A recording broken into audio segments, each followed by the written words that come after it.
Hi. പീരീഡ്സിന് സമയത്ത് വയറുവേദന അനുഭവിക്കുന്നവരായിരിക്കും അല്ലേ നിങ്ങളെല്ലാവരും.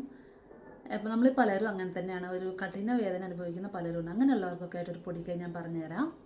നമ്മൾ എന്നും ഉപയോഗിക്കുന്ന ജീരകം ഉണ്ടല്ലോ, ജീരകത്തിൻ്റെ വെള്ളം തിളപ്പിച്ച് ജീരക വെള്ളം കുടിക്കാനായിട്ട് ശ്രമിക്കുക. ആർത്തവ സമയത്ത് നമ്മൾ കുടിക്കുന്ന വെള്ളം ജീരക വെള്ളം കുടിക്കാനായിട്ട് ശ്രദ്ധിക്കുക. പിന്നെ ഉലുവ കൊണ്ടൊരു പൊടിക്കൈയുണ്ട്. ഉലുവ എല്ലാവർക്കും ഇഷ്ടപ്പെടില്ല. ഇഷ്ടപ്പെടുന്നവർ ഉലുവ ഇട്ട് തിളപ്പിച്ച വെള്ളം കുടിക്കുന്നത് നല്ലതാട്ടോ. വയറ്റിലൊക്കെ കുടിക്കുന്നത് നല്ലതാണ്. വയറുവേദന കുറേ കുറയും.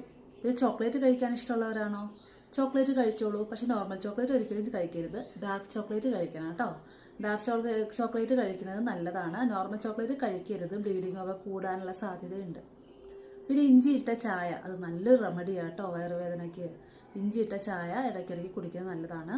ഇഞ്ചി ചായ എല്ലാവർക്കും ഉണ്ടാക്കാൻ അറിയാമായിരിക്കുമല്ലോ. അതിന് പ്രത്യേകിച്ച് റെസിപ്പിയുടെ ആവശ്യമൊന്നുമില്ല. പിന്നെ നമ്മുടെ ബെറിപ്പഴങ്ങൾ, ബ്ലൂബെറി, സ്ട്രോബെറി, മൾബെറി തുടങ്ങിയ പുളിയുള്ള പഴങ്ങൾ കഴിക്കണം നല്ലതാണ് കേട്ടോ. ടൊമാറ്റോ, വെജിറ്റബിൾസ്, പിന്നെ അതുപോലെ തന്നെ ഇഷ്ടംപോലെ വെള്ളം കുടിക്കുക. പിന്നെ എല്ലാവർക്കും അറിയാവുന്ന പോലെ വയറ്റിലൊക്കെ ചൂട് വെച്ച് കൊടുക്കുക, മസാജ് ചെയ്യുക. ഇതൊക്കെയാണ് ചെയ്യാനുള്ള കാര്യങ്ങൾ കേട്ടോ.